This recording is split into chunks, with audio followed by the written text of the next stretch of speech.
In this video, we're going to talk all about how to slow down and how to make it a priority, why it matters, and also what you can do to make things even better to spark innovation in your life and your business.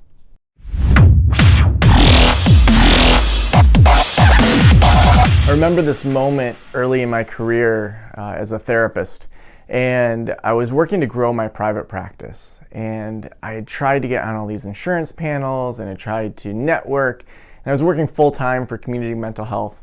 And at the time, I just wanted some clients. And then things really took off really quickly. And I remember being overwhelmed and just crying on the couch with my wife and feeling like so much of the pressure of the world was on my shoulders. I had really wanted to be full. I had wanted to see so many people, but I was so busy. I hadn't really taken the time to evaluate what I wanted for my life. And what happened was I was overwhelmed. I wasn't doing the best work that I could be doing, and I wasn't happy. And I just broke down into a lump of teary-eyed 20-something-year-old-ness on my couch.